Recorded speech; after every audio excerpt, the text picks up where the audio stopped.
Jean-François Lemoyne. Pour revenir sur la contamination des enfants, Robert Cohen, que vous connaissez, qui est le spécialiste de la pédiatrie, le grand pédiatre, infectiologue pédiatrique, a fait des études et là-dessus, il est déterminant sur le fait que...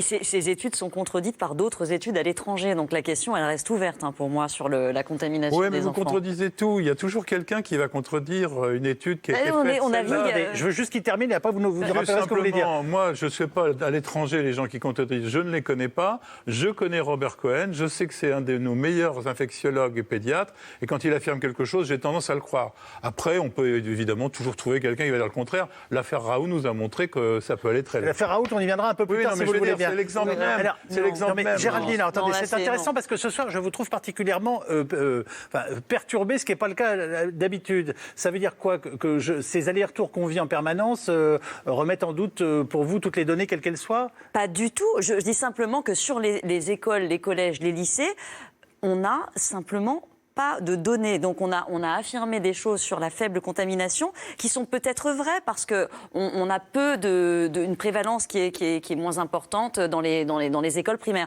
Mais en même temps, on teste peu les enfants. Il y a des données qui ont été faites à l'étranger qui semblent contredire celles qu'on a en France. Lesquelles et où? Alors il y a une étude suédoise, il y en avait aux États-Unis. Maintenant, je ne dis pas que toutes les raisons. Je dis simplement que ce serait bien qu'on ait des études sur les lieux de contamination. D'ailleurs, on en aura prochainement, parce que la réalité, c'est qu'en France, on n'a pas d'études. Aucune. On n'a pas de données parce que la CNIL avait estimé au départ qu'elle ne pouvait pas donner aux chercheurs des données de santé.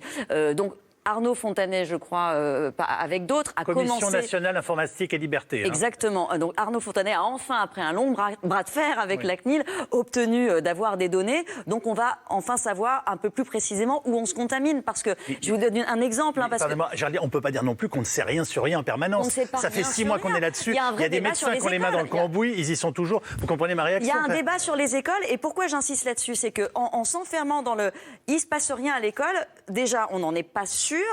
Et on n'apporte pas une réponse à tout un tas de gens angoissés et on ne se prépare pas aux mois qui viennent. C'est-à-dire que d'autres pays, par exemple, prennent des dispositions, travaillent sur l'aération des bâtiments, travaillent sur les cantines, comment on fait pour améliorer. Nous, là, en France, je ne vois rien. On ne fait pas tellement d'adaptation en prévision des mois de janvier et février. Alors, en 2 temps, Jean-François Lemoyne. Le ministre de la Santé, tout à l'heure, vient de dire que les tests allaient être faits dans les écoles, les nouveaux tests rapides, et qu'il y en allait avoir énormément de faits. Donc là, vous allez avoir des chiffres. Alors après, vous me direz qu'il y a peut-être des faux négatifs et des faux positifs.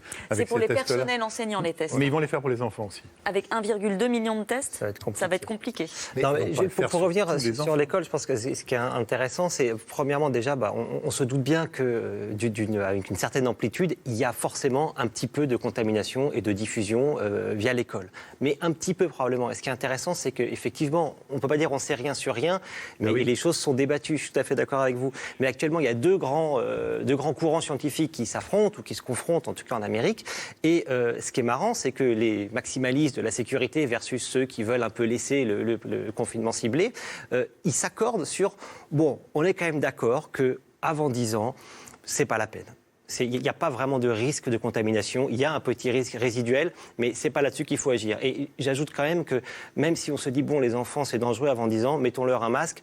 Quiconque a passé 5 minutes dans une école primaire se dit que c'est un cache-sexe. Je suis désolé. On est bien d'accord.